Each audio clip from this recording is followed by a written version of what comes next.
کہتے ہیں بعض، پرماتما بھی کہتے ہیں، مگر اس کے ساتھ ہم مثلا برہمو بھی کہتے ہیں، اس کے ساتھ اور بھی ہیں، وہ سب کے سب ہمیشہ سے ہیں۔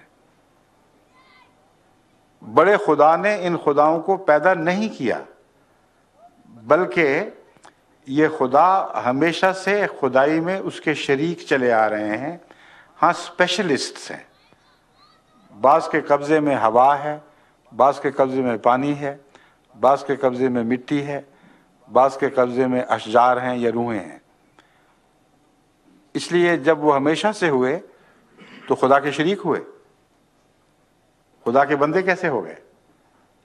بلکہ اگلا نقصان یہ ہے، جس کی وجہ سے ہم ہندوازم کو ایک مشرکانہ مذہب کہتے ہیں، اس لیے نہیں کہ ان کے عقیدے کے خلاف دل آزاری کرتے ہیں، بلکہ ان کے عقیدے کو سمجھ کر ان کی کتب کے حوالے سے وہ بات کہتے ہیں جو دراصل ہندوازم کی روح ہے۔ وہ یہ ہے کہ خدا تو روحوں کا پیدا کرنے والا بھی نہیں ہے، خدا تو مادے کا پیدا کرنے والا بھی نہیں ہے، اس کے اندر ابتداً کوئی چیز پیدا کرنے کی کوئی صلاحیت نہیں ہے۔ ہاں چیزوں پر حکمرانی کی طاقت ہے، ان کو جوڑنے کی صلاحیت رکھتا ہے۔ بس اور جو خدا اپنی ذات میں ہمیشہ سے اس کے ساتھ چلے آ رہے ہیں، اس کے ماتحت خدا، ان کو بھی اس نے پیدا نہیں کیا، ان کو جوڑ بھی نہیں سکتا۔ ہاں ان کے اوتار دنیا میں ان معنوں میں آتے ہیں کہ وہ اس وقت مجسم خدا ہوتے ہیں، یہ مانا جاتا ہے۔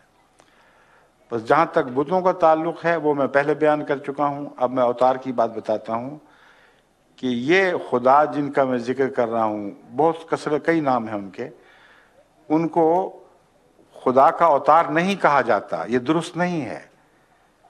ان کے اوتار آتے ہیں، کسی کا اوتار ایک شخص ہو گیا، کسی کا دوسرا اوتار ہو گیا، اور پھر ان کی آپس میں جنگیں بھی ہوتی ہیں، آپس میں لڑائیاں بھی چلتی ہیں، اور کسی ایک خدا کا فیوریٹ کوئی ہو، اس کے مخالف کے ساتھ اس کی لڑائی ہو، تو وہ خدا کا اوتار جس نے اس کو فیوریٹ بنایا ہو، اس کی لڑائی ان سے ہوتی ہے جو دوسرے خدا کا اوتار بنا ہوا ہے، اور پھر خوب ہنگامہ خیزی ہوتی ہے۔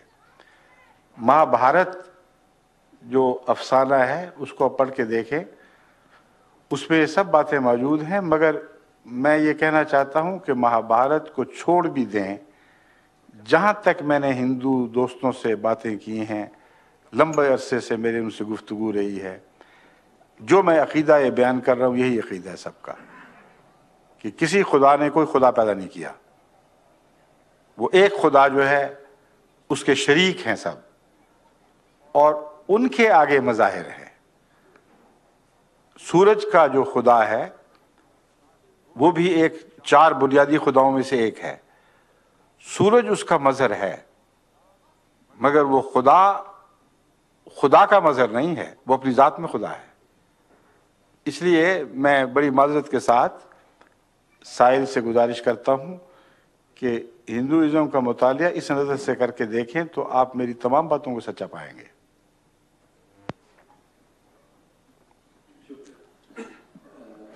اب حضور سوال ہے سمیع اللہ خان صاحب کا، جو بیٹر سی لندن سے ہیں، ان سے میں درخواست کروں گا تشریف لائیں اور سوال کریں۔ السلام علیکم۔ السلام علیکم۔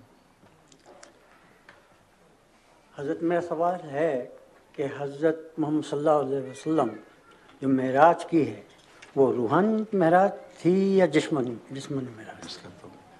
اس کا پہلا تو ایک سوال ہے، اس سوال کے جواب میں اللہ جسم رکھتا ہے یا روحانی وجود ہے؟ بتائیے، ہے؟ تو روحانی وجود کی طرف جسم حرکت کیسے کر سکتا ہے؟ اللہ ہر جگہ ہے کہ نہیں ہے؟ تو اگر خدا کی طرف جا رہا ہے کوئی جسم، تو جہاں وہ تھا وہاں خدا نہیں تھا، جہاں جا رہا ہے وہاں ہوگا، ورنہ حرکت بے معنی ہے۔ اس لیے جسم روحانی وجود کی طرف حرکت کر ہی نہیں سکتا۔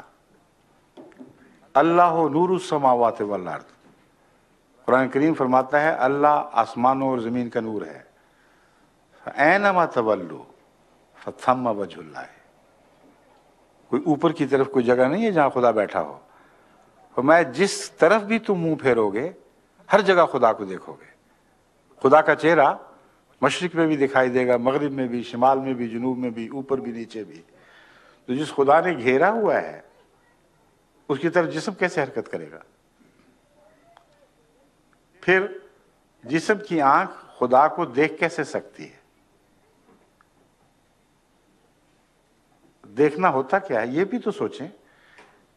علماء جو کہانیوں میں آپ کو لے بیٹھے ہیں انہوں نے اندھیروں میں امت محمدیہ کو ڈبو دیا ہے، حالانکہ سب سے بڑا نور جو آسمان سے اترا تھا وہ کتاب اللہ قرآن کریم ہے۔ اس کے حوالے سے اندھیروں میں لے جاتے ہیں آپ کو۔ آپ کیوں نہیں سوچتے، کیوں آگے نہیں کھولتے؟ اب کیوں ان سے پوچھتے نہیں کہ دیکھنا ہوتا کیا؟ تم نے کبھی سوچا بھی ہے؟ روشنی کسی کثیف چیز سے ٹکرا کر واپس آتی ہے تو آپ دیکھتے ہیں، اگر واپس نہ آئے تو ہمیشگی کا سفر کر رہی ہے، جو بھی اس کی تقدیر لکھی ہوئی ہے آپ دیکھ نہیں سکتے۔ اب مجھے اس لیے دیکھ رہے ہیں کہ میں کثیف ہوں، روشنی لطیف ہے، مگر اتنی لطیف نہیں ہے کہ میرے جسم میں سے پار ہو جائے۔ اس لیے اس کا آپ کا دیکھنا روشنی کی کثافت پر بھی روشنی ڈال رہا ہے۔ وہ روشنی جو کسی جسم سے پار اتر جائے آپ اس کو دیکھ ہی نہیں سکتے۔ اب حیرت جا کے دیکھیں، وہاں بعض شیشے لگے ہوئے ہیں، بعض وہ لوگ ٹکرا جاتے ہیں ان سے، اتنے صاف ہیں کہ روشنی آر پار ہو جاتی ہے، آپ کو پتہ ہی نہیں لگتا کہ بیچ میں کوئی چیز بھی ہے کہ نہیں۔ تو ایک تو یہ کہ اللہ کو کیسے ظاہری آنکھ سے دیکھا، جبکہ اللہ لطیف تر ہے، ہر چیزوں سے زیادہ لطیف ہے۔ وہ کون سی روشنی تھی جو خدا سے ٹکرا کے واپس آئی؟ اور پھر خدا کہاں کہاں نظر آیا؟ چاروں طرف، اوپر نیچے؟ وہ تو دکھائی دے ہی نہیں سکتا، جو ہر طرف ہو وہ تو دیکھنے والا گھوم جائے گا، پھر اوپر دیکھے گا، نیچے دیکھے گا، اور ایک وقت میں سارے خدا کا سراپا دکھائی دے ہی نہیں سکتا اگر کثیف بھی ہو۔ اور یہ بھی نہیں سوچتے کہ قرآن کریم ان باتوں پر خود روشنی ڈال چکا ہے۔